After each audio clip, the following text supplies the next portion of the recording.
ಕೈಲಾಸದ ಶಿರಿಯೊಳಗೆ ತಾಮೆರೆದ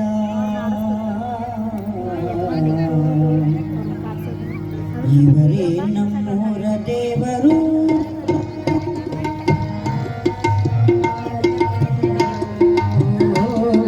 ಪುಣ್ಯಾಶ್ರಮ ಪೀಠದೊಡೆಯರು ಶಿವಯೋಗಿಯಾದ ಭವರೋಗವ ಕಳೆದ ಶಿವಯೋಗಿಯಾದ ಭವರೋಗವ ಕಳೆದ ಕೈಲಾಸದ ಶಿರಿಯೊಳಗೆ ತಾಮೆರೆದ ಕೈಲಾಸದ ಸಿರಿಯನೆದ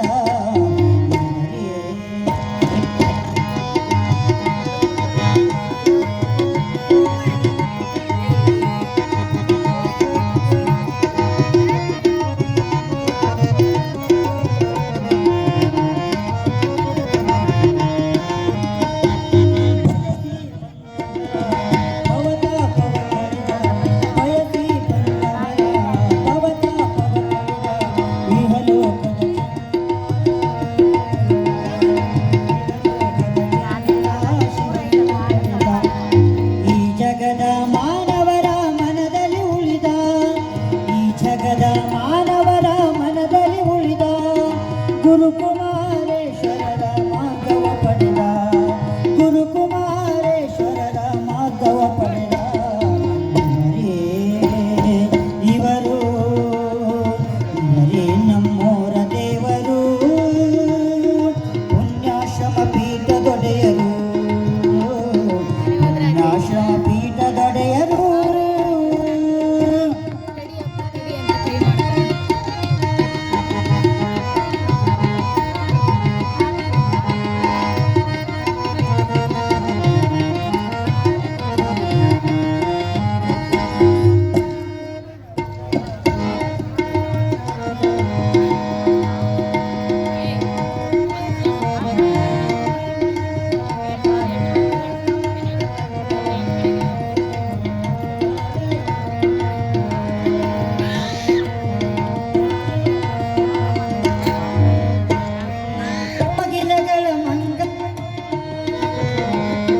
ಕೋಗಿಲಗಳ ಮಂಗಲ ನುಡಿಯ ಪಂಚಾಕ್ಷರಿ ಲಿಂಗ ಪೂಜೆ ನಡೆಯುವ ಸಮಯ ಪಂಚಾಕ್ಷರಿ ಲಿಂಗ ಪೂಜೆ ನಡೆಯುವ ಸಮಯ ಇವರೇ ನಮ್ಮೂರ ದೇವರು ಪುಣ್ಯಾಶ್ರಮ ಪೀಠದೊಡೆಯರು ಪುಣ್ಯಾಶ್ರಮ ಪೀಠದೊಡೆಯರು.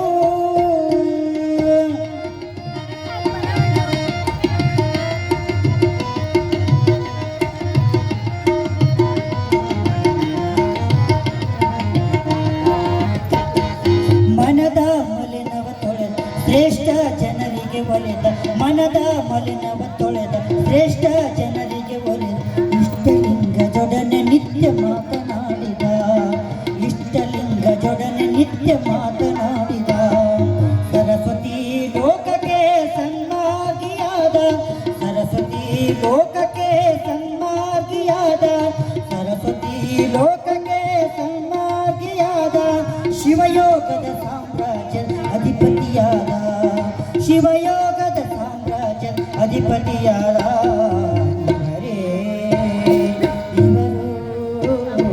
ಇವರೇ ನಮ್ಮೋರ ದೇವರು ಪುಣ್ಯಾಶ್ರಮ ಪೀಠದೊಡೆಯರು ಪುಣ್ಯಾಶ್ರಮ ಪೀಠದೊಡೆಯರು.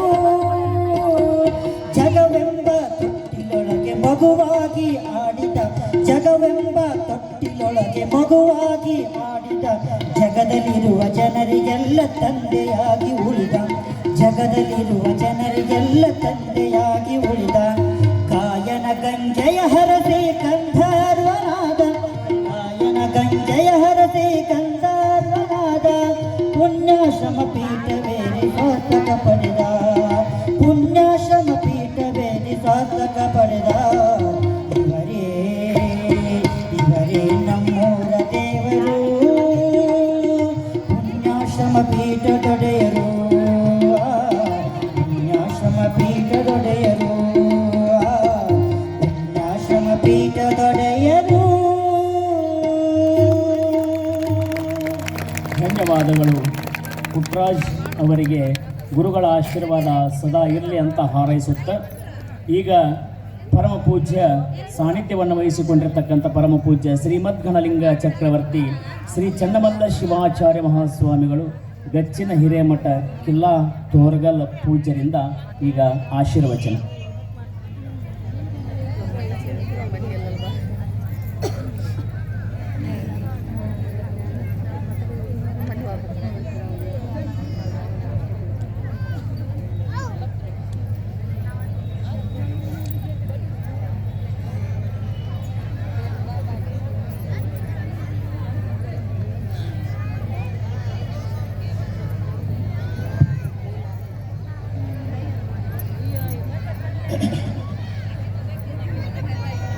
ಯದ್ಭಾಷಾ ಭಾಷತೆ ವಿಶ್ವಂ ಯತ್ಸುಖೇನಾನುಮೋದತೆ ನಮಃ ತಸ್ಮೈ ಗುಣಾತೀತ ವಿವಾಯ ಪರಾತ್ಮನೇ ನಮಃ. ಪ್ರಾತಸ್ಮರಣೀಯ ಅವಿರಳ ಪರಂಜ್ಯೋತಿ ಸದ್ಗುರುನಾಥನ ಶ್ರೀಚರಣ ವೃಂದಗಳನ್ನು ಹೃದಯದಲ್ಲಿ ಸ್ಮರಿಸಿಕೊಂಡು ಇವತ್ತಿನ ಕಾರ್ಯಕ್ರಮಕ್ಕೆ ಕಾರಣೀ ಪುರುಷರಾಗಿರ್ತಕ್ಕಂಥ ನಮ್ಮ ಕನ್ನಡ ನಾಡಿನ ಶ್ರೇಷ್ಠ ಶಿವಯೋಗಿಗಳಲ್ಲಿ ಒಬ್ಬರಾಗಿರ್ತಕ್ಕಂಥ ಗದುಗಿನ ಮಹಾತಪಸ್ವಿ ಲಿಂಗೈಕ್ಯ ತ್ರಿಭಾಷಾ ಕವಿ ಡಾಕ್ಟರ್ ಪಂಡಿತ್ ಪುಟ್ಟರಾಜ ಗವಾಯಿಗಳವರ 14ನೆಯ ವರ್ಷದ ಈ ಪುಣ್ಯ ಸ್ಮರಣೋತ್ಸವದ ಶುಭ ಸಂದರ್ಭದಲ್ಲಿ ಬೆಳವಣಿಗೆಯ ಗ್ರಾಮದ 3ನೇ ವರ್ಷದ ರಥೋತ್ಸವದ ಈ ಶುಭ ಸಂದರ್ಭದಲ್ಲಿ ಹಮ್ಮಿಕೊಂಡಿರ್ತಕ್ಕಂಥ ಈ ಭಾಗ ಈ ನಾಡು ಕಂಡ ಅಪರೂಪದ ಸಂತಶ್ರೇಷ್ಠರೆನಿಸಿಕೊಂಡಿರ್ತಕ್ಕಂಥ ತ್ರಿಕಾಲ ಲಿಂಗಪುಷ್ಟ ಪೂಜಾ ನಿಷ್ಠರಾಗಿರ್ತಕ್ಕಂಥ ಕೊಪ್ಪಳದ ಗವಿ ಮಠದ ಡಾಕ್ಟರ್ ಅಭಿನವ ಗವಿಸಿದ್ದೇಶ್ವರ ಮಹಾಸ್ವಾಮಿಗಳವರ ದಿವ್ಯ ಸಾನ್ನಿಧ್ಯದಲ್ಲಿ ಭಕ್ತಿ ಪ್ರಣಾಮಗಳನ್ನ ಹೇಳಿ, ಚಿಕ್ಕೇನಕೊಪ್ಪ ಬೆಳಗಾನೂರದ ಶಿವಶಾಂತಿರಲ್ಲಿ ಶರಣರಲ್ಲಿಯೂ ಕೂಡ ಭಕ್ತಿ ನಮನಗಳನ್ನ ಹೇಳಿ, ಯಾವತ್ತೂ ಬೆಳವಣಿಗೆ ನೆರೆಹೊರೆ ಗ್ರಾಮಗಳಿಂದ ಆಗಮಿಸಿರ್ತಕ್ಕಂಥ ಸಮಸ್ತ ಶರಣ ತಂದೆ ತಾಯಿಗಳು ನಿಜವಾಗಿ ಕೂಡ ಇದೊಂದು ಸಂತೋಷದಾಯಕವಾಗಿರ್ತಕ್ಕಂಥ ಸಮಾರಂಭ. ಕೊಪ್ಪಳದ ಗವಿಸಿದ್ದೇಶ್ವರ ಪೂಜ್ಯರು ಆಗಮನ ಅಂತಂದರೆ ಈ ನಾಡಿಗೆ ಎಲ್ಲಿಲ್ಲದ ಸಂಭ್ರಮ, ಸಂತೋಷ, ಸಡಗರ. ಯಾಕೆ ಈ ಮಾತನ್ನು ಹೇಳ್ತೀನಿ ಅಂತಂತಂದರೆ, ಈ ನಾಡು ಕಂಡ ಅಪರೂಪದ ಪೂಜ್ಯ ಯತಿಗಳಲ್ಲಿ ಕೊಪ್ಪಳದ ಗವಿಸಿದ್ದೇಶ್ವರರು ಮೊದಲಿಗರು ಅಂತ ತಿಳ್ಕೊಂಡು ಹೇಳಿದರೆ ಅದು ತಪ್ಪಾಗಲಿಕ್ಕಿಲ್ಲ. ಯಾಕೆ ಅಂತಂದರೆ ಅವರು ಪೀಠಾರೋಹಣವನ್ನು ಆದ ಮೇಲೆ ಈ ಸಮಾಜಕ್ಕೆ, ಈ ನಾಡಿಗೆ, ಈ ಭಕ್ತ ಕುಲಕೋಟಿಗೆ ಏನನ್ನು ಅರ್ಪಣೆ ಮಾಡ್ಯಾರ ಎಂಬತಕ್ಕಂಥದ್ದನ್ನು ನೋಡಿದರೆ ನಿಜವಾಗಿ ಕೂಡ ಭಾಳ ಹೆಮ್ಮೆ ಪಡ್ತಕ್ಕಂಥದ್ದು. ಯಾಕಂತಂದ್ರೆ ಯಾವ ಕಾವಿದಾರಿಯೂ ಕೂಡ ಮಾಡದೇ ಇರ್ತಕ್ಕಂಥ ಕೆಲಸವನ್ನು ಪರಮ ಪೂಜ್ಯರಲ್ಲಿ ಸ್ವಲ್ಪ ದಿವಸದಲ್ಲಿ ಅಪರೂಪದ ಕೆಲಸವನ್ನು ಕೊಪ್ಪಳದ ಇತಿಹಾಸದಲ್ಲಿಯೇ ಹೊಸ ಮನ್ವಂತರವನ್ನು ಸೃಷ್ಟಿ ಹಾಕಿರ್ತಕ್ಕಂಥದ್ದು ಅಭಿನವ ಗವಿಸಿದ್ದೇಶ್ವರ ಮಹಾಸ್ವಾಮಿಗಳು ಅಂತ ಹೇಳಿದರೆ ಅದು ಅತಿಶಯೋಕ್ತಿ ಅಲ್ಲ. ಯಾಕಂತಂದರೆ ಇವತ್ತು 2-3 ವರ್ಷದಲ್ಲಿಯೇ ಅವರು ನುಡಿದಂತೆ ನಡೆದು ಈ ನಾಡಿಗೆ ಅದ್ಭುತವಾದ ಕೊಡುಗೆಯನ್ನು ನೀಡಿರ್ತಕ್ಕಂಥದ್ದು. ನಮ್ಮ ಕರ್ನಾಟಕದ ಇತಿಹಾಸದಲ್ಲಿ ನಾವೆಲ್ಲರೂ ತುಮಕೂರು ಸಿದ್ಧಗಂಗಾ ಮಠವನ್ನು ಬಹಳ ಅಧ್ಯಯನ ಮಾಡ್ತಿದ್ದೀವಿ. ಆದರೆ ಇವತ್ತು ಅದೇ ಮಾಲಿಕೆಯಲ್ಲಿ 2 ವರ್ಷಗಳಲ್ಲಿ ಕೊಪ್ಪಳದ ಗವಿಸಿದ್ದೇಶ್ವರ ಮಹಾಸ್ವಾಮಿಗಳು ಆ ತುಮಕೂರಿನಷ್ಟೇ ಸರಿಸಮಾನವಾಗತಕ್ಕಂಥ ಸಂಸ್ಥೆಯನ್ನು ಇವತ್ತು ನಮ್ಮ ಕೊಪ್ಪಳದಲ್ಲಿ ಕಟ್ಟಿದ್ದು ನಮ್ಮೆಲ್ಲರಿಗೂ ಕೂಡ ಹೆಮ್ಮೆ ತರ್ತಕ್ಕಂಥ ವಿಷಯ. ಇದನ್ನು ನಾವೆಲ್ಲರೂ ಮಾಧ್ಯಮಗಳಲ್ಲಿಯೂ ನೋಡೇವೆ, ಪತ್ರಿಕೆ ಮೂಲಕವಾಗಿಯೂ ನೋಡೇವೆ, ನಾವು ಪ್ರತ್ಯಕ್ಷ ಹೋದಾಗಲೂ ಕೂಡ ಕಂಡಿರ್ತಕ್ಕಂಥ ಇರುವಿಕೆಯನ್ನು ನಾವು ನೋಡೇವೆ. ಇದು ಅತಿಶಯವಾಗಿ ಯೋಕ್ತಿಯಾಗಿ ನಾವು ಹೇಳಬೇಕಾಗಿಲ್ಲ. ಅಂಥ ಪೂಜ್ಯರು ಯಾವಾಗಲೂ ಕೂಡ ಬಹಳ ಒಂದು ಚಟುವಟಿಕೆ ಮತ್ತು ಸಣ್ಣವರೊಡನೆ ಸಣ್ಣವರಾಗಿ ದೊಡ್ಡವರೊಡನೆ ದೊಡ್ಡವರಾಗಿ ಪೂಜ್ಯರು ಇರ್ತಕ್ಕಂಥದ್ದು ನೋಡಿದ್ರಿ ನಮ್ಮೆಲ್ಲರಿಗೂ ಏನು ಅನ್ನಿಸ್ತದೆ ಅಂತಂದರೆ, ಇನ್ನೂ ಮಕ್ಕಳೋಪಾದಿಯಲ್ಲಿ ಅವ್ರು ಕೆಲಸ ಮಾಡ್ತಕ್ಕಂಥದ್ದು ನಮ್ಗೆ ಹೆಮ್ಮೆ ತರ್ತಕ್ಕಂಥ ವಿಷಯ ಆಗಿದೆ. ನಿಜವಾಗಿ ಕೂಡ ಇವತ್ತು ನೀವೆಲ್ಲರೂ ಇಲ್ಲಿ ಬಂದು ಕುಂತಿದ್ದು ನಮ್ಮೆಲ್ಲರ ಮಾತುಗಳನ್ನ ಕೇಳಲಿಕ್ಕೆಲ್ಲ. ಯಾಕಂದರೆ ಕೂಡಲ ಸಂಗಣ ಶರಣರು ಮಣದರಿದು ಮಾತನಾಡಿದರೆ ಲಿಂಗವ ಕಾಣಬಹುದು. ಹಾಗೆ ಕೊಪ್ಪಳದ ಗವಿಸಿದ್ದೇಶ್ವರ ಮಹಾಸ್ವಾಮಿಗಳವರು ಮಣದರಿದು ಮಾತನಾಡಿದರೆ ನಿಮ್ಮೆಲ್ಲರ ಹೃದಯದಲ್ಲಿ ಭಗವಂತನೇ ಸಾಕ್ಷಾತ್ಕಾರಗೊಳ್ಳುವಂತೆ ಆಗುತ್ತೆ ಅಂತಕ್ಕಂಥ ಮಾತನ್ನು ಈ ಸಂದರ್ಭದಲ್ಲಿ ಹೇಳಿ, ನಾವು ನಿಜವಾಗಿ ಕೂಡ ಇವತ್ತು ಪುಟ್ಟರಾಜ ಗವಾಯಿಗಳ 14ನೇ ವರ್ಷದ ಈ ಪುಣ್ಯ ಸ್ಮರಣೋತ್ಸವ ನಮ್ಮ ಬೆಳವಣಿಗೆಯ ಗ್ರಾಮದಲ್ಲಿ ಹೊಸ ಇತಿಹಾಸವನ್ನು ಬರೆದಿರ್ತಕ್ಕಂಥ ಕೆಲಸವನ್ನು ನಮ್ಮ ಬೆಳವಣಿಗೆ ಗ್ರಾಮದ ಭಕ್ತರು ಮಾಡಿರ್ತಕ್ಕಂಥದ್ದು. ಯಾಕೆ ಅಂತಂದರೆ ಪುಟ್ಟರಾಜ ಗವಾಯಿಗಳವರ ಒಂದು ಆತ್ಮೀಯ ಊರಾಗಿರ್ತಕ್ಕಂಥ ಪುಟ್ಟರಾಜ ಗವಾಯಿಗಳವರು ಯಾವಾಗಲೂ ಕೂಡ ಬೆಳವಣಿಗೆ ಅಂತಂದರೆ ಅವ್ರು ಎಷ್ಟೇ ಕೆಲಸದವಂದರೂ ಕೂಡ 6 ತಾಸು ರಾತ್ರಿಯೊಳಗೆ ಇಲ್ಲಿ ಬಂದು ತಮ್ಮ ಲಿಂಗ ಪೂಜೆಯನ್ನು ಮಾಡ್ತಕ್ಕಂಥ ಈ ನೆಲವನ್ನು ಪಾವನ ಮಾಡಿರ್ತಕ್ಕಂಥ ಪುಟ್ಟರಾಜ ಗವಾಯಿಗಳು ಅವರು ಇವತ್ತಿಷ್ಟು ಸಂತೋಷ ಪಡ್ತಿರ್ತಾರಲ್ಲ. ಯಾಕಂತಂದ್ರೆ ನಮ್ಮ ಬೆಳವಣಿಗೆ ಈ ಗ್ರಾಮದ ಎಲ್ಲ ಸದ್ಭಕ್ತರು ಇವತ್ತ ನನ್ನ ಮಾತನ್ನು ಚಾಚೂ ತಪ್ಪದೆ ಪಾಲಿಸಿ ನುಡಿದಂತೆ ನಡೆದು ಇದೇ ಜನ್ಮವನ್ನು ಕಡೆಯನ್ನಾಗಿ ಮಾಡಿಕೊಂಡಿದ್ದಾರೆ ಎಂಬತಕ್ಕಂಥ ಹೆಮ್ಮೆಯನ್ನು ಪಡ್ತಕ್ಕಂಥದ್ದು ಪುಟ್ಟರಾಜ ಗವಾಯಿಗಳು ಇವತ್ತು ಗದ್ದಿಗೆಯಲ್ಲಿ ಕುಂತು ಕುಲು ನಗತಾರಂತ ತಿಳ್ಕೊಂಡು ನನಗೆ ಅನ್ನಿಸ್ತದೆ.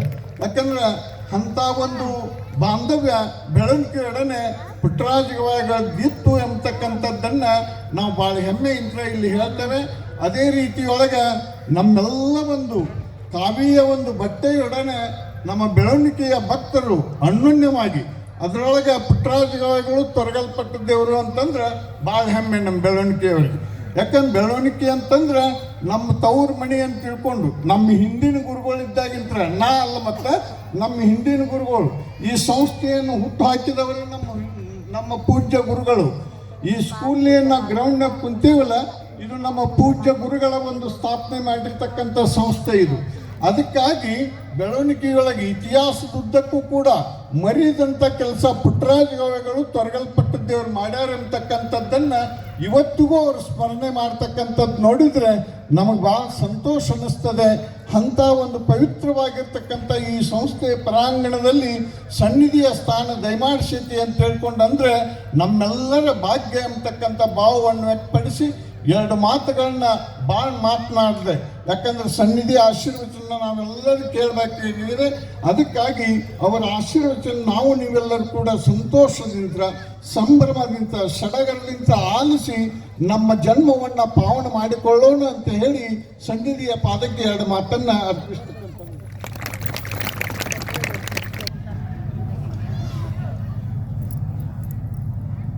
ಸಲ್ಲಿಗೊಮ್ಮೆ ನುತಿಪೆನಾಂ ಗುರುರಾಯ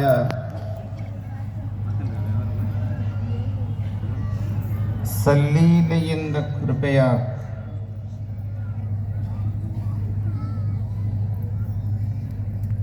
ಸದಾ ಸ್ಮರಣೀಯರಾದ ಶ್ರೀ ಗುರು ಗವಿಸಿದ್ದೇಶನನ್ನು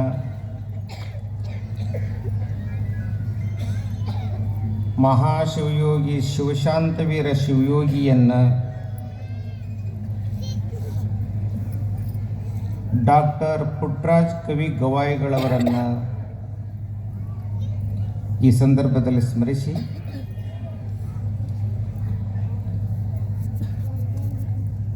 ಡಾಕ್ಟರ್ ಪುಟ್ಟರಾಜ್ ಕವಿ ಗವಾಯಿಗಳವರ 14ನೇ ವರ್ಷದ ಪುಣ್ಯಸ್ಮರಣೆ 3ನೇ ವರ್ಷದ ಜಾತ್ರಾ ಮಹೋತ್ಸವ ಬೆಳವಣಿಗೆಯ ಗ್ರಾಮದಲ್ಲಿ ಶ್ರದ್ಧೆ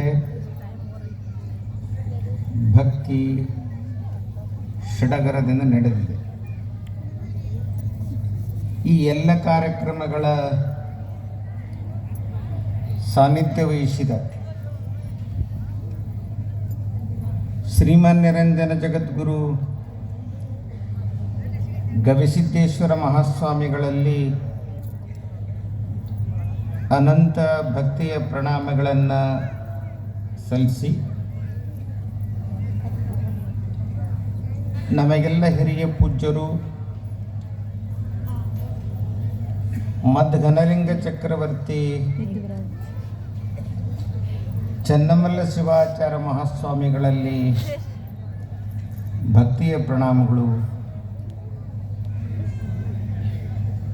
ಸಮಾರಂಭದಲ್ಲಿ ಪಾಲ್ಗೊಂಡಿರುವ ಎಲ್ಲ ಸದ್ಭಕ್ತರೇ, ತಾಯಂದಿರೇ, ಯುವಕರೇ, ಮುದ್ದು ಮಕ್ಕಳು, ಬೆಳವಣಿಗೆಯ ಗ್ರಾಮದಲ್ಲಿ ಸುಮಾರು ವರ್ಷಗಳಿಂದ ಡಾಕ್ಟರ್ ಪುಟ್ಟರಾಜ್ ಕವಿ ಗವಾಯಿಗಳವರ ಸ್ಮರಣೆಯನ್ನು ಅತ್ಯಂತ ಭಕ್ತಿಯಿಂದ ಆಚರಣೆಯನ್ನು ಮಾಡಿಕೊಂಡು ಬರ್ತಾ ಇದ್ದೇವೆ. ಮನುಷ್ಯನ ಬದುಕು, ಜೀವನ ಸುಂದರವಾಗಬೇಕಾದ್ರೆ, ಮನುಷ್ಯನ ಬದುಕಿಗೆ ಮೌಲ್ಯ ಹೆಚ್ಚಾಗಬೇಕಾದ್ರೆ ಸ್ಮರಣೆ, ಧ್ಯಾನ, ಯೋಗ ಬಹಳಷ್ಟು ಬದಲಾವಣೆಯನ್ನು ತಂದುಕೊಡುತ್ತದೆ. ಪುಟ್ಟರಾಜ್ ಕವಿ ಗವಾಯಿಗಳವರು ಹೆಂಗೆ ದೊಡ್ಡವರಾದರು ಅಂದರೆ, ಅವರೆಲ್ಲ ನಿತ್ಯ ಸ್ಮರಣೆಯಿಂದ, ತಮ್ಮ ಯೋಗದಿಂದ, ತಮ್ಮ ಬದುಕಿನ ಸಾಧನೆಯಿಂದ ನಮ್ಮ ಮಧ್ಯದಲ್ಲಿ ನಡೆದಾಡುವ ದೇವರಾಗಿ ಪುಟ್ಟರಾಜ್ ಅಜ್ಜನವರು ಆಗಬಹುದು. ಇವತ್ತು ಆ ಚೇತನವನ್ನು ಸ್ಮರಣೆ ಮಾಡುವಂಥ ದಿನ. ಅವರು ನೀಡಿರ್ತಕ್ಕಂಥ ಸಂದೇಶಗಳನ್ನು ನಮ್ಮ ಬದುಕಿನಲ್ಲಿ ಅಳವಡಿಸ್ಕೊಳ್ತಕ್ಕಂಥ ಪ್ರಯತ್ನವನ್ನು ಮಾಡಬೇಕು. ದೊಡ್ಡವರು ಮೇಲಿನ ಮೇಲೆ ಬರ್ತಾರೆ. ಕಾರಣ ಏನು ಅಂತಂದರೆ, ನಮಗೆಲ್ಲ ಬದುಕಿನ ನಿಜ ಅರ್ಥವನ್ನು ತಿಳಿಸುವಂತಹ, ನಮ್ಮಗಳನ್ನು ಧಾರ್ಮಿಕತೆಗೆ ಕೊಂಡೊಯ್ಯುವಂತಹ ಕಾರ್ಯಗಳನ್ನು ಮಾಡಲಿಕ್ಕೆ, ನಡೆಸಲಿಕ್ಕೆ ಇಂತಹ ಮಹಿಮಾ ಪುರುಷರು ಮೇಲಿನ ಮೇಲೆ ಬರ್ತಾರೆ. ಒಂದು ಮಾತು ನೆನಪಿಗೆ ಬರ್ತದೆ, ಬಸವಣ್ಣವರು ತಮ್ಮ ವಚನದಲ್ಲಿ ಒಂದು ಮಾತು ಬರೀತಾರೆ. ಮಡಕೆಯ ಮಾಡುವಡೆ ಮಣ್ಣೆ ಮೊದಲು, ತೊಡಗೆಯ ಮಾಡುವಡೆ ಹೊನ್ನೆ ಮೊದಲು, ಶಿವಪಥವ ನರಿವಡೆ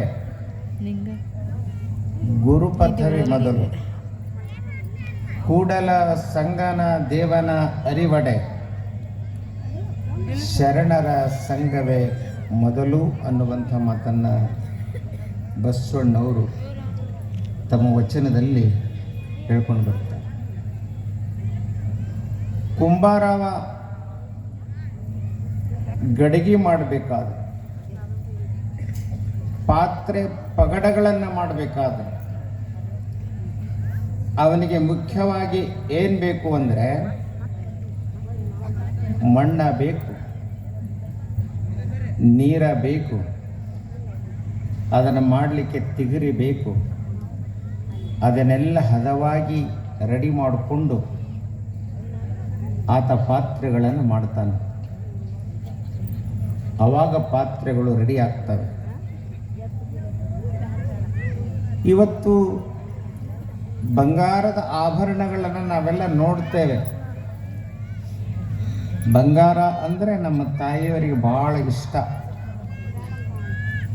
ಬಂಗಾರ ಸಿಕ್ತು ಅಂದ್ರೆ ಯಾರೂ ಅಲ್ಲ ಅನ್ನಂಗಿಲ್ಲ. ಆದರೆ ಅದು ಎಲ್ಲ ವಸ್ತುಗಳಲ್ಲಿ ಅದ್ಭುತವಾಗಿರ್ತಕ್ಕಂಥ ವಸ್ತು ಬಂಗಾರ. ಅಂತಹ ಬಂಗಾರದ ಆಭರಣಗಳನ್ನು ನಾವು ತಯಾರು ಮಾಡಬೇಕಾದ್ರೆ, ಮುಖ್ಯವಾಗಿ ತೊಡುಗೆಗಳನ್ನು ತಯಾರು ಮಾಡಬೇಕಾದ್ರೆ ಏನು ಬೇಕು ಅಂದರೆ ಬಂಗಾರ ಬೇಕು. ಏನಾದರೂ ನಾವು ವಸ್ತುಗಳನ್ನು ರೆಡಿ ಮಾಡ್ಬೋದು. ನಾವು ಶಿವನನ್ನು ಕಾಣ್ತೇವೆ, ಭಕ್ತಿಯ ಮಾರ್ಗದಲ್ಲಿ ಹೋಗ್ತೇವೆ, ಆಧ್ಯಾತ್ಮದ ಕಡೆಗೆ ಹೋಗತಕ್ಕಂಥ ಸಾಧನೆಯನ್ನು ಮಾಡ್ತೇವೆ. ನಾವೇನಾದರೂ ಬದುಕಿನಲ್ಲಿ ಜ್ಞಾನವನ್ನು ಸಂಪಾದನೆ ಮಾಡ್ತೇವೆ, ಶಿವನ ದಾರಿಯನ್ನು ನಾವು ಆ ಮಾರ್ಗದಲ್ಲಿ ಹೋಗ್ತಕ್ಕಂಥ ಪ್ರಯತ್ನವನ್ನು ಮಾಡ್ತೇವೆ ಅಂದರೆ ಕೈಲಾಸದಿಂದ ಶಿವ ಬಂದು ಹೇಳಲಿಕ್ಕೆ ಆಗಲ್ಲ. ಆದರೆ ಗುರುವಾಗಿ, ಶಿವಯೋಗಿಯಾಗಿ, ಸಂತನಾಗಿ, ಮಹಂತನಾಗಿ ಮನುಷ್ಯ ರೂಪವನ್ನು ದೇವನು ತೊಟ್ಕೊಂಡು ಬಂದು ನಮಗೆಲ್ಲ ಆಧ್ಯಾತ್ಮದ ಸಂಸ್ಕಾರವನ್ನು ಕೊಡ್ತಾನೆ. ಶಿವನಿಗಿಂತಲೂ ಗುರು ಶ್ರೇಷ್ಠ ಅನ್ನುವಂಥ ವಚನದಲ್ಲಿ ಬಸವಣ್ಣವರು ಹೇಳ್ಕೊಂಡು ಬರ್ತಾರೆ. ಆ ದಶೆಯಲ್ಲಿ ನಾವು ಗುರುಗಳನ್ನು, ಸಂತರನ್ನು ಆಶ್ರಯಿಸಿಕೊಳ್ಬೇಕು. ಕೂಡಲ ಸಂಗನ ದೇವನ ಅರಿವಡೆ ಶರಣರ ಸಂಘವೇ ಮೊದಲು ಅನ್ನುವಂಥ ಮಾತನ್ನು, ನಾನು ದೇವನನ್ನು ಕಾಣಬೇಕು ಅಂದರೆ, ಆ ಮಹಾಚೇತನವನ್ನು ಕಾಣಬೇಕು ಅಂದರೆ ಅದಕ್ಕೆ ಮುಖ್ಯವಾಗಿ ಶರಣರು ಹೇಳಿದ್ದು ಸತ್ಸಂಗ, ಶರಣರ ಸಂಘ. ಆಧ್ಯಾತ್ಮಿಕವಾಗಿರ್ತಕ್ಕಂಥ ಪರಿಸರದಿಂದ ಇವತ್ತು ನಾವು ದೇವನನ್ನು ಕಾಣುವಂಥ ಪ್ರಯತ್ನವನ್ನು ಮಾಡಬೇಕು. ಇವತ್ತು ಆಧ್ಯಾತ್ಮ ಅಂದರೆ ಎಲ್ಲೋ ಇರೋದು,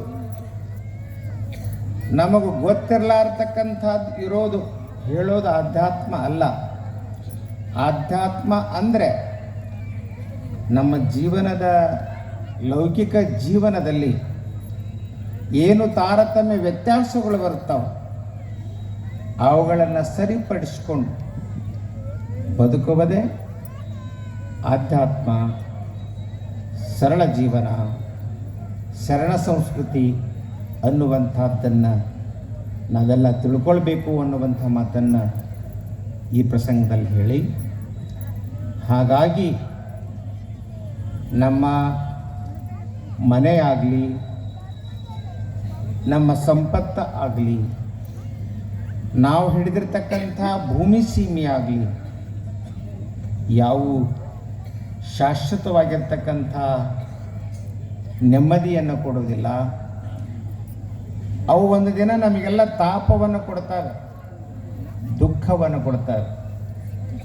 ಆದರೆ ಶಾಶ್ವತವಾಗಿರ್ತಕ್ಕಂಥ ಸಮಾಧಾನ ಅದು ಸಿಗೋದಾದರೆ ಗುರುವಿನ ಸನ್ನಿಧಿಯಲ್ಲಿ, ಸಂತ ಮಹಂತರ ಸನ್ನಿಧಿಯಲ್ಲಿ ಎನ್ನುವಂಥದ್ದನ್ನು ತಿಳಿದುಕೊಂಡು ಬಾಳಬೇಕು ಅನ್ನುವಂಥ ಮಾತನ್ನು ಹೇಳ್ತಾ,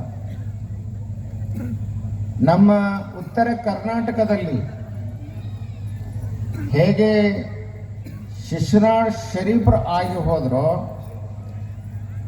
ಮಹಾರಾಷ್ಟ್ರದಲ್ಲಿ ಕಬೀರದಾಸ ಅಂತ ಆಗಿ ಹೋಗಿದ್ದಾನೆ. ಅವನು ಬಹಳಷ್ಟು ಮರಾಠಿಯಲ್ಲಿ ಅಭಂಗಗಳನ್ನು ಬರೆದಿದ್ದಾನೆ. ಒಂದ್ಸಾರೆ ಕಬೀರ ಒಂದು ಹಳ್ಳಿ ಒಳಗೆ ಓಣಿ ಒಳಗೆ ಹೊರಟಿದ್ದ. ಜೊತೆಗೆ ಶಿಷ್ಯ ಕಮಲ್ ಒಬ್ಬ ತಾಯಿ ಬೀಸ್ತಾ ಇದ್ಲು. ಬೀಸುವಂತ ಪ್ರಸಂಗವನ್ನ ಕಬೀರದಾಸ ನೋಡ್ದ, ಅಳಾಕತ್ತಿದ್ದ, ದುಕ್ಕುಶ್ ಅಳಾಕತ್ತಿದ್ದ. ಕಮಲ್ ಕೇಳಿದ, ಯಾಕಪ್ಪ ಯಾಕಳತಿ ಗುರುಗಳೇ ಅಂತೇಳಿ ಕೇಳಿದ.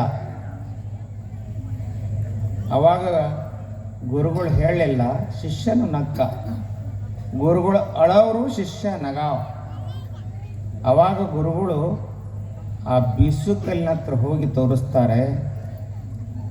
ಕೆಲವೊಂದು ಕಾಳುಗಳು ಹಿಟ್ಟಾಗಿ ಕೆಳಗೆ ಬಿದ್ದವ, ಹೀಗಾಗಿ ಅವು ಬೀಳೋದನ್ನು ನೋಡಿ ನನ್ನ ದುಃಖ ಆಯ್ತು, ಅದಕ್ಕತ್ಯ ಅಂತ ಕಬೀರದಾಸ್ ಹೇಳಿದ್ರು. ಶಿಷ್ಯ ಹೇಳ್ದ, ಕೆಲವೊಂದು ಕಾಳುಗಳು ಆ ಗೂಟದ ಸ್ತಂಭದಲ್ಲಿ ಆಶ್ರಯವನ್ನು ಇಟ್ಕೊಂಡು ಹಾಗೆ ಉಳಿದಿದ್ದಾವೆ, ಅದಕ್ಕೆ ನಾನು ನಕ್ಕೆ ಗುರುಗಳೇ ಅಂತ ಹೇಳ್ದ.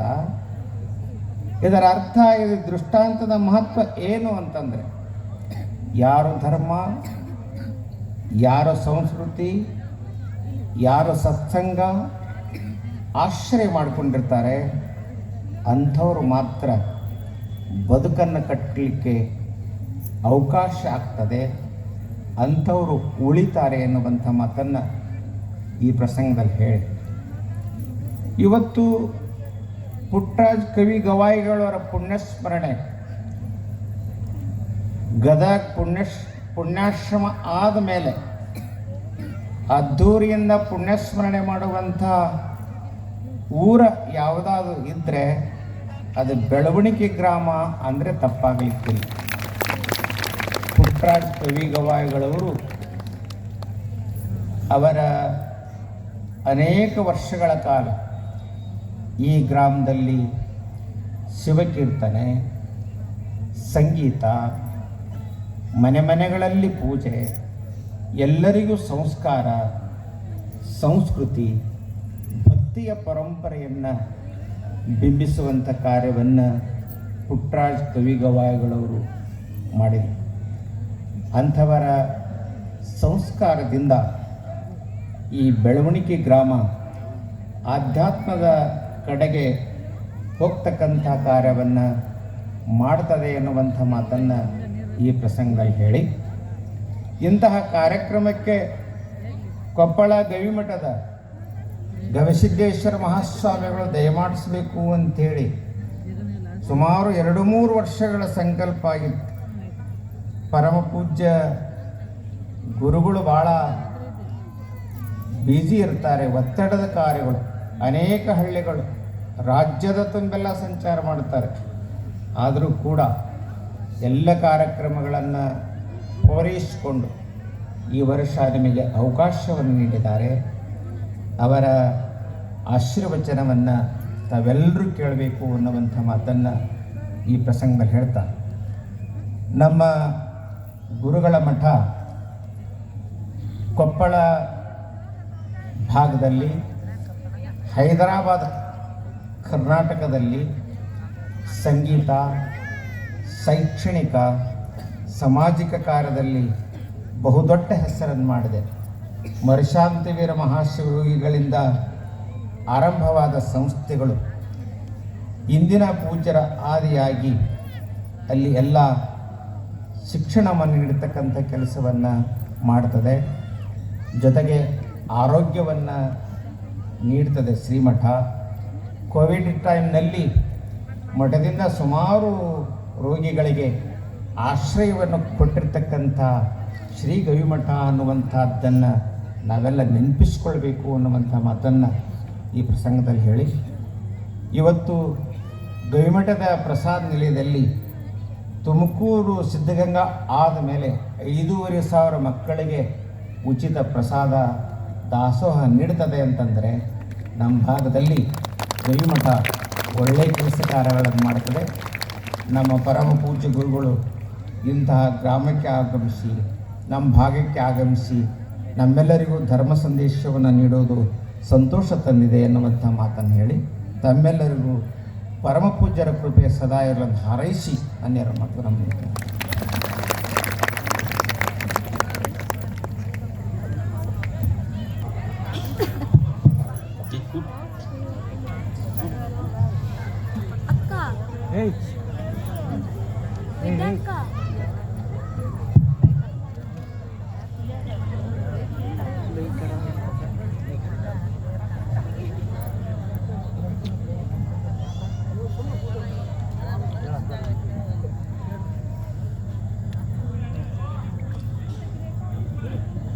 ನಾವೆಲ್ಲ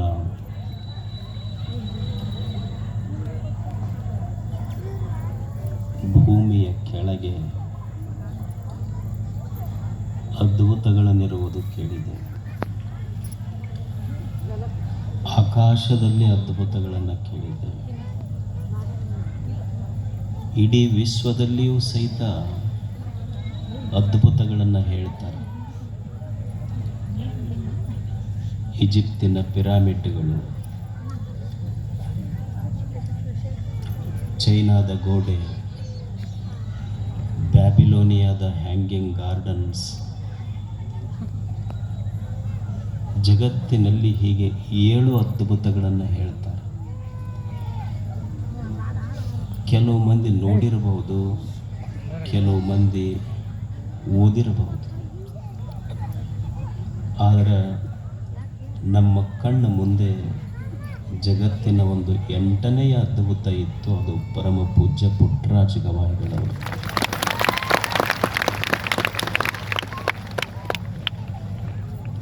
ಒಬ್ಬ ಕಣ್ಣಿಲ್ಲದ ಮನುಷ್ಯ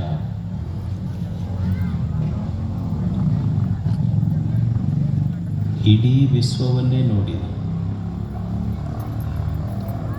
ಏನು ಸಾಹಿತ್ಯದ ಸಾಧನೆ, ಏನು ಸಂಗೀತದ ಸಾಧನೆ, ಏಕೋ ಕೊಡಬೇಕು.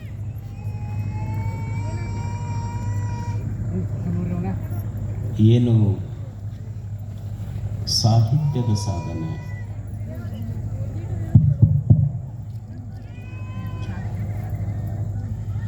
ಏನು ಸಂಗೀತದ ಸಾಧನೆ, ಎಷ್ಟು ಅದ್ಭುತ. ಎಷ್ಟು ರಾಗಗಳು, ಹೊಸ ಹೊಸ ರಾಗಗಳನ್ನು ಇಲ್ಲ. ನೀನು ಮತ್ತೆ ಇದು ಏಕೋ ಆಗ್ತಾ ಇದೆ, ಮೊದಲು ಕರೆಕ್ಟ್ ಅಷ್ಟೇ.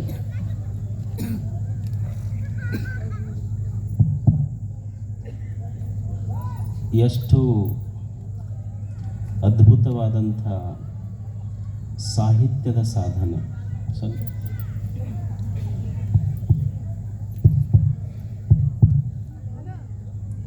ಮೆಟ್ಟ ಮೇಲೆ ಮುಟ್ಟಬೇಡ.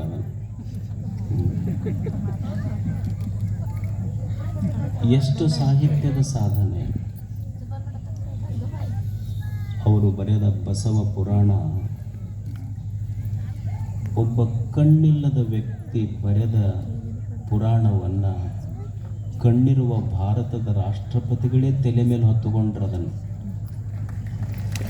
ಜಗತ್ತು ಮೆಚ್ಚುವಂಥ. ಎಷ್ಟು ಹೊಸ ಹೊಸ ಸಂಗೀತದ ರಾಗಗಳ ಚೀಜಗಳನ್ನು ಬರೆದರು. ನಾವೆಲ್ಲ ಹೇಳ್ತೀವಲ್ಲ, ಸಂಗೀತದಲ್ಲಿ ಸಪ್ತ ಸ್ವರಗಳದವಂತ ಕೇಳಿವಿ ನಾವು. ಸಂಗೀತದೊಳಗೆ ಬರೇ ಹಿಂದೆ ಸಪ್ತ ಸ್ವರಗಳಿದ್ದು, ಪುಟ್ಟರಾಜ ಗವಾಯಿಗಳು ಭೂಮಿಯ ಮೇಲೆ ಹುಟ್ಟಿದ ಮೇಲೆ ಸಂಗೀತಕ್ಕೆ ಅಷ್ಟಮ ಸ್ವರ ಪುಟ್ಟರಾಜ ಗವಾಯಿಗಳವರು. ಅಂಥ ಪುಣ್ಯ ಪುರುಷನ ಯಾತ್ರಾ ಮಹೋತ್ಸವ ನಿಮ್ಮೂರಲ್ಲಿ ನನಗೆ ನೋಡಿ ಆಶ್ಚರ್ಯ ಆಯ್ತು. ಪುಣ್ಯಾಶ್ರಮದಾಗರ ಇಷ್ಟು ಜನ ಸೇರ್ತಾರಿಲ್ಲಪ್ಪ ಅನ್ನಿಸ್ತು ನನಗೆ. ತೇರಿಗೆ, ಉತ್ಸವಕ್ಕೆ, ಅವ್ರ ಹುಟ್ಟುಹಬ್ಬಕ್ಕೆ. ಅಂದರೆ ಒಬ್ಬ ವ್ಯಕ್ತಿ ಈ ಭೂಮಿಯ ಮೇಲೆ ರಾಜ ಮಹಾರಾಜರು ಇಲ್ಲಿ ಆಗಿ ಹೋಗ್ಯಾರ. ಮಹಾತ್ಮರು, ಪುಟ್ಟರಾಜ ಗವಾಯಿಗಳಂತ ಮಹಾತ್ಮರು ಆಗಿ ಹೋಗ್ಯಾರ.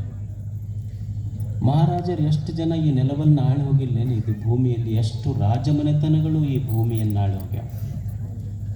ಮಹಾರಾಜರು ಇಲ್ಲಿ ಇದ್ದು ಹೋಗ್ಯಾರ, ಮಹಾತ್ಮರು ಇದ್ದು ಹೋಗ್ಯಾರ.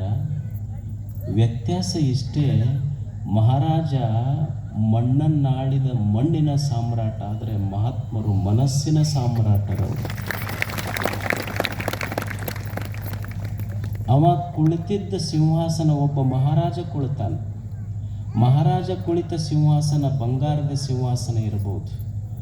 ಆ ಸಿಂಹಾಸನವನ್ನು ಇಳಿಸೋರು ಬರ್ತಾರೆ. ಆದರೆ ಪುಟ್ಟರಾಜ ಗವಾಯಿಗಳವರು ಕುಳಿತ ಸಿಂಹಾಸನ ಅದು ಬಂಗಾರದ ಸಿಂಹಾಸನ ಅಲ್ಲ. ಯಾರೂ ಬಂದು ಇಳಿಸಲಿಕ್ಕೆ ಸಾಧ್ಯವಿಲ್ಲದೆ ಇರುವಂಥ ಭಕ್ತರ ಹೃದಯ ಸಿಂಹಾಸನದೊಳಗೆ ಅವರು. ಅಂಥ ಪುಣ್ಯ ಪುರುಷನ ಪುಣ್ಯ ಸ್ಮರಣೆ, ರಥೋತ್ಸವ, ಎಲ್ಲ ಪೂಜ್ಯರ ನುಡಿಗಳು ಮತ್ತು ನೀವು ಎಷ್ಟು ಶಾಂತ ಕುಳಿತಿದ್ದು, ಇದೇ ಒಂದು ಆಶ್ಚರ್ಯ ಅಷ್ಟೆ. ಇಂಥ ಈ ಭವ್ಯ ಕಾರ್ಯಕ್ರಮದಲ್ಲಿ ದಯಮಾಡಿಸಿದ ಪೂಜ್ಯರಿಗೂ ತಮಗೂ ಶರಣು ಶರಣಾರ್ಥಿ.